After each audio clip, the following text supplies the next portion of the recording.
El 6 de julio de 2023, lo que parecía ser un día común en un municipio de Brasil, se transformó en una pesadilla que nadie podría haber anticipado. Una joven, en plena adolescencia, confiaba su vida a quien había jurado amarla y protegerla, su esposo. Sin embargo, lo que comenzó como una historia de amor se tornó en un tormento oscuro, lleno de mentiras, desconfianza y una relación marcada por constantes señales de alerta que fueron ignoradas. Mientras el matrimonio, que en un principio fue celebrado con entusiasmo, se desplomaba lentamente, las tensiones en el hogar se volvían cada vez más palpables, mientras la verdad quedaba escondida tras una cortina de mentiras que intentaba ocultar lo que realmente sucedió tras las puertas cerradas. Antes de empezar con el vídeo, queremos contarte que en este canal tenemos un podcast llamado Historias Criminales, donde analizamos casos reales, crímenes que marcaron época y las historias más oscuras del True Crime. Te dejamos el enlace en la descripción para que vayas y lo escuches. Hola, soy Pedro y estás en La Voz del Crimen. Antes de empezar con el vídeo, me encantaría saber desde dónde me estás viendo, así que déjame tu comentario. Tampoco olvides darle me gusta y suscribirte para que no te pierdas ninguna de estas historias criminales reales que nos impactan a todos. Y ahora sí, sin más preámbulos, comenzamos. Yara Flor Santos Alves nació y creció en Guaratinga, un municipio en el extremo sur del estado de Bahía, en Brasil. Desde su infancia, Yara formó parte de la comunidad gitana romaní que habita la región, un grupo caracterizado por su apego a las tradiciones, sus fuertes lazos familiares y una serie de normas culturales que guían la vida cotidiana de sus miembros desde una edad temprana. En este entorno, la familia extensa tiene un papel fundamental. Las decisiones importantes se toman colectivamente, lo que establece una estructura sólida y organizada dentro de la comunidad. En ese contexto, los vínculos afectivos, los matrimonios y la creación de nuevas familias siguen pautas propias, que difieren considerablemente de las normas que rigen el resto de la sociedad brasileña. Estos valores y prácticas son aceptados y respetados por todos como parte esencial del funcionamiento de la comunidad. Desde pequeña, Yara estuvo inmersa en este mundo, donde las reglas de convivencia son más estrictas que en otros entornos sociales. La familia y la comunidad eran, por encima de todo, el soporte principal para la joven, y la influencia de sus costumbres se reflejaba en su forma de vivir y relacionarse con los demás. A los 14 años, Yara se encontraba en una etapa de importantes cambios en su vida. En la comunidad a la que pertenecía, la adolescencia no era vista como una etapa de transición prolongada, sino como el inicio de nuevas responsabilidades. Fue en este contexto que en 2023, Yara formalizó una relación sentimental con un joven de su misma edad. Apenas unas semanas después, ambos contrajeron matrimonio. Cabe destacar que el nombre del esposo de Yara no fue revelado, dado que él también era menor de edad. La boda fue un evento significativo, no solo para Yara, sino para su familia y su entorno cercano.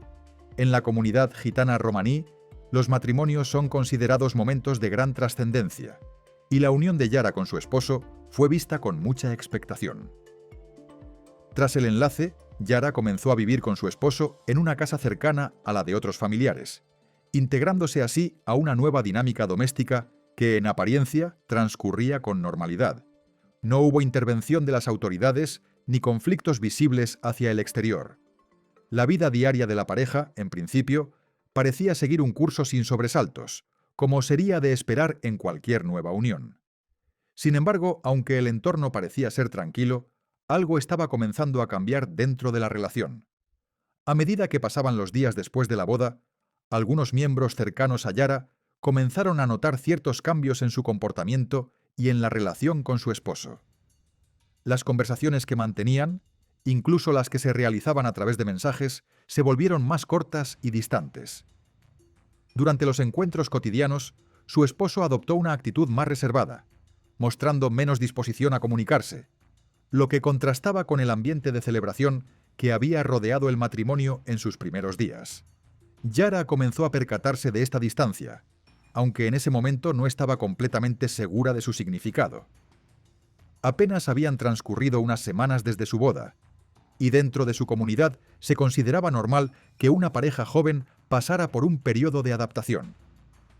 No obstante, las señales de tensión no pasaron desapercibidas para su familia, que empezó a observar con más atención lo que sucedía en la vida de la adolescente.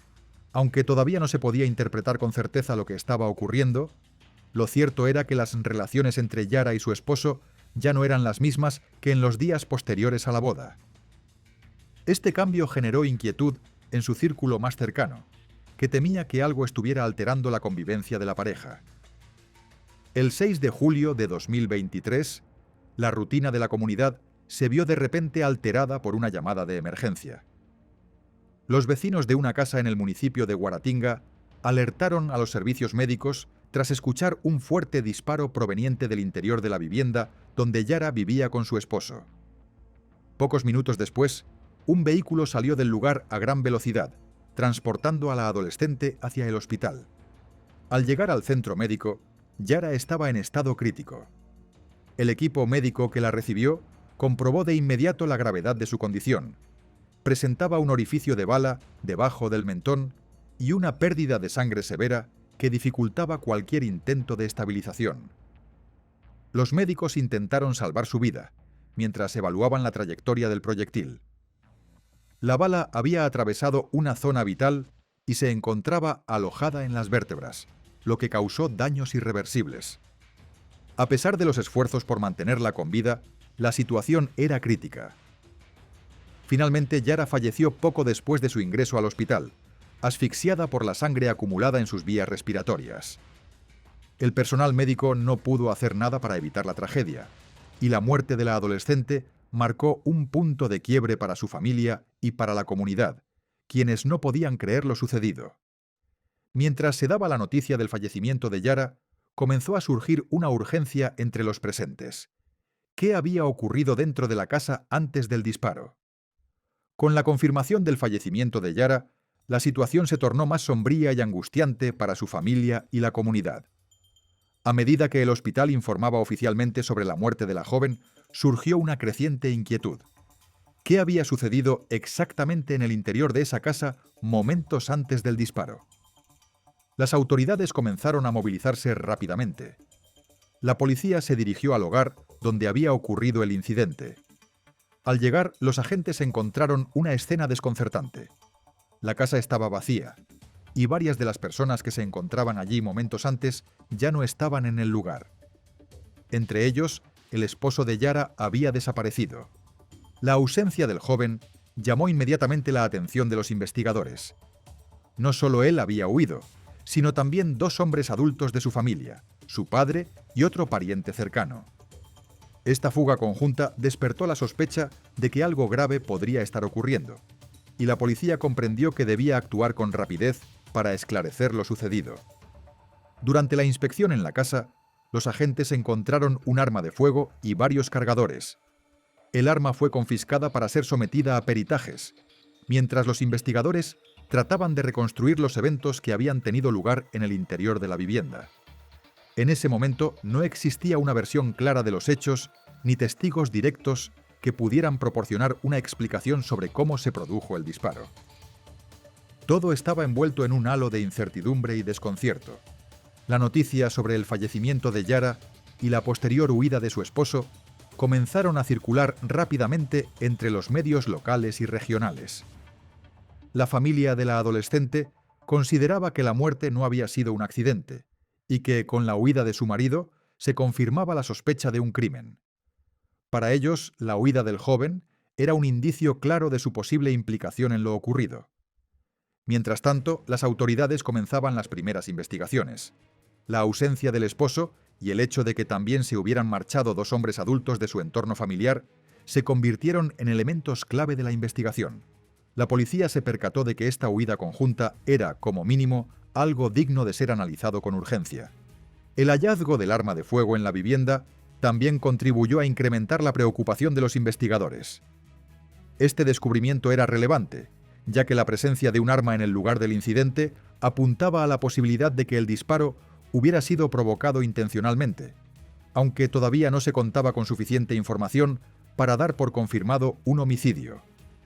A pesar de la huida del principal sospechoso y la falta de testigos directos, las autoridades no tardaron en iniciar una búsqueda activa. La urgencia por localizar al esposo de Yara creció a medida que se generaba un clima de tensión dentro de la comunidad. Mientras la investigación se intensificaba, aún quedaban muchas preguntas sin respuesta, y las versiones sobre lo ocurrido seguían siendo contradictorias. Antes de seguir, una pausa rápida. Si este tipo de historias te interesa, suscríbete y deja tu me gusta. De esta forma me ayudas mucho a poder seguir trayéndote más casos como este. Conforme avanzaba la investigación, comenzaron a surgir dos versiones completamente opuestas sobre lo sucedido en la casa de Yara. La familia de la adolescente estaba convencida de que su muerte no había sido accidental, y desde el primer momento asumieron que debía tratarse de un crimen. Para ellos, la huida del esposo había sido un claro indicio de que él estaba involucrado, y las tensiones previas entre la pareja solo reforzaban su sospecha. El padre de Yara se encargó de hablar públicamente en nombre de la familia. Afirmaba con firmeza que la relación entre su hija y su esposo no estaba pasando por un buen momento. Según su relato, existían señales de conflicto y tensiones previas a la tragedia. Para él, no había justificación alguna para que un disparo como el que acabó con la vida de Yara pudiera haberse dado por accidente dentro de su hogar. Por otro lado, la familia del esposo de Yara difundió una versión muy diferente. Según ellos, la muerte de la joven había sido consecuencia de un accidente doméstico. Aseguraban que el disparo no había sido intencional y que, en ningún momento, había existido un conflicto serio entre la pareja que pudiera haber derivado en un acto tan violento. Estas versiones contrapuestas generaron un clima de confusión, no solo entre los investigadores, sino también entre los miembros de la comunidad y la opinión pública. La ausencia del esposo, que podría haber aclarado las circunstancias del disparo, complicaba aún más las cosas. La falta de testigos directos y las versiones tan disímiles entre las familias dejaban a las autoridades sin una pista clara sobre lo ocurrido. Las hipótesis sobre el motivo del disparo seguían siendo inciertas, y el caso se adentraba en un terreno lleno de preguntas sin respuestas definitivas. A medida que la investigación se intensificaba, los esfuerzos por localizar al esposo de Yara se volvieron una prioridad para las autoridades. El joven había huido rápidamente, y su paradero se convirtió en el centro de la atención de la policía.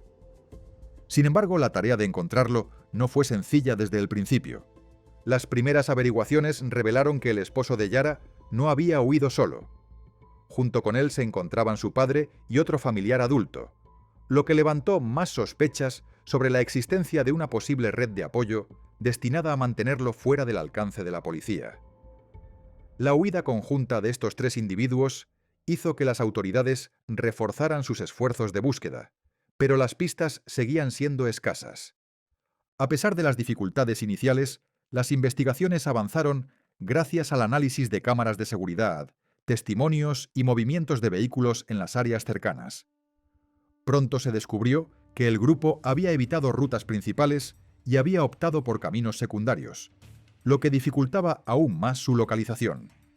Sin embargo, las autoridades lograron rastrear algunos de sus movimientos y determinar que se habían dirigido fuera del estado de Bahía, hacia Espíritu Santo. El hecho de que la familia del esposo de Yara tuviera propiedades en esa región aumentó la posibilidad de que el joven se hubiera refugiado allí. En respuesta, las autoridades montaron una vigilancia discreta en varias zonas estratégicas de Espíritu Santo, esperando algún indicio que confirmara el paradero de los fugados. Sin embargo, la espera se extendió por varios días sin resultados definitivos. Finalmente, el 26 de julio de 2023, después de casi 20 días de búsqueda, las autoridades lograron ubicar al esposo de Yara. Fue interceptado a más de 500 kilómetros de su hogar, en una pequeña localidad fuera del estado de Bahía. El joven fue detenido y trasladado a una comisaría especializada en casos de adolescentes en conflicto con la ley, lo que representó el primer avance concreto en una investigación que hasta ese momento había estado dominada por la incertidumbre.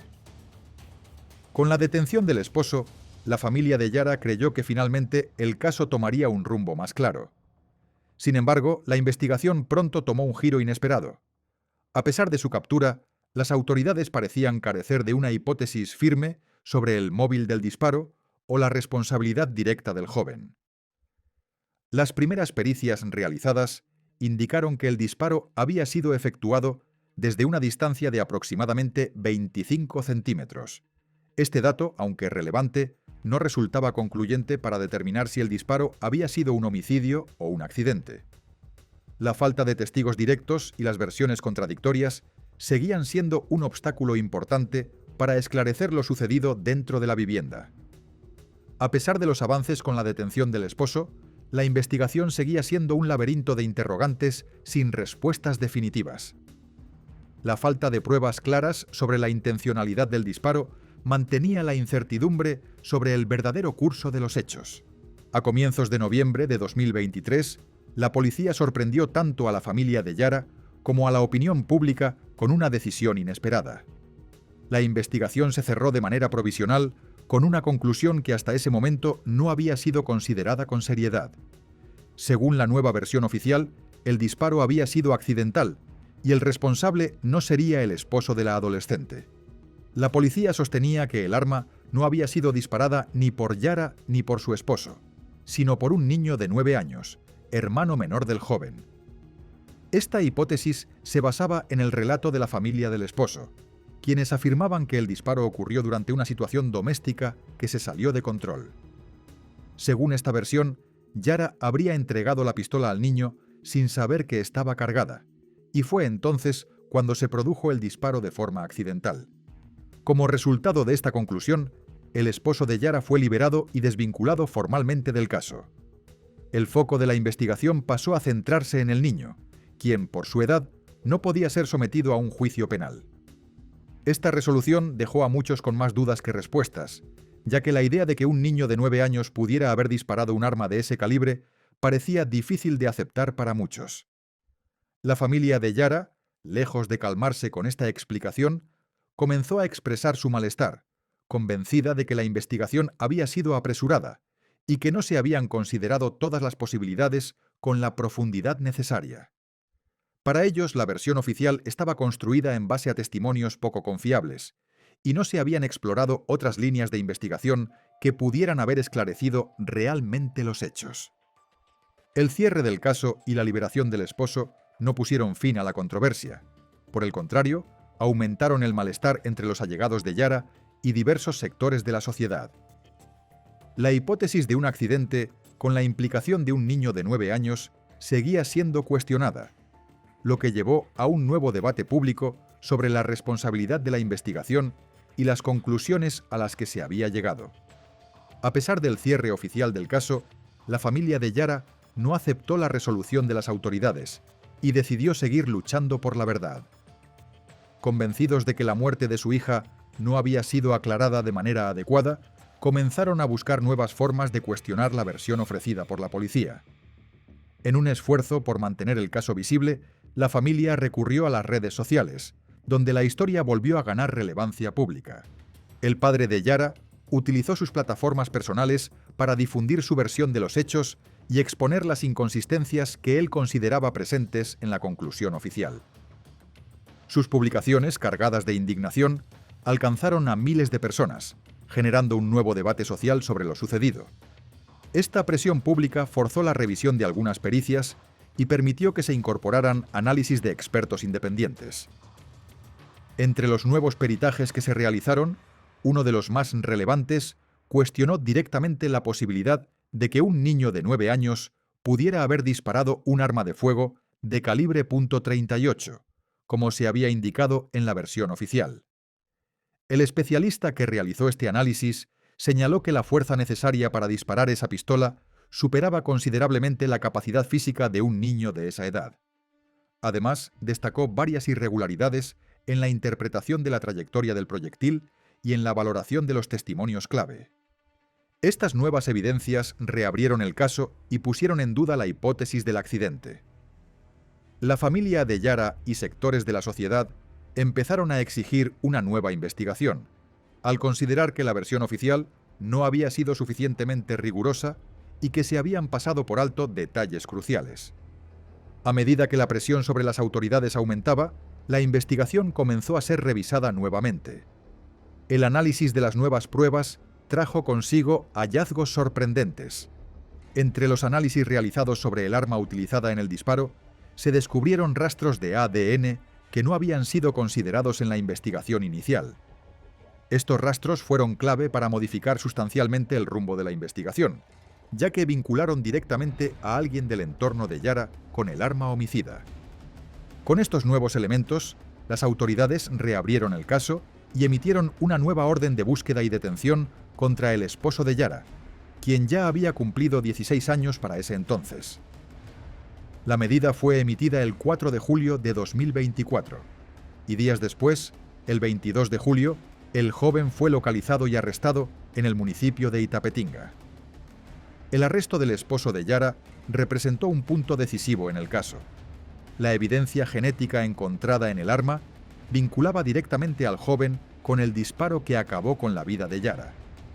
Este descubrimiento le dio a la familia de la joven un respiro, aunque aún quedaban muchas dudas sobre las circunstancias que llevaron a la tragedia. En septiembre de 2024, la justicia resolvió imponer una medida de internamiento socioeducativo por tiempo indeterminado, ya que el joven aún era considerado menor de edad en el momento de los hechos. De acuerdo con la legislación brasileña, esta fue la sanción máxima posible, aunque no superaba los 3 años y debía ser revisada periódicamente. Aunque esta medida judicial proporcionó cierta sensación de alivio a la familia de Yara, también dejó la impresión de que la justicia había llegado tarde. Para muchos, el caso de Yara había sido manejado de forma inadecuada durante mucho tiempo, sin la profundidad necesaria en la investigación. Mientras el joven cumplía su internamiento, la familia de Yara seguía atravesando un proceso doloroso, marcado por la espera y el duelo.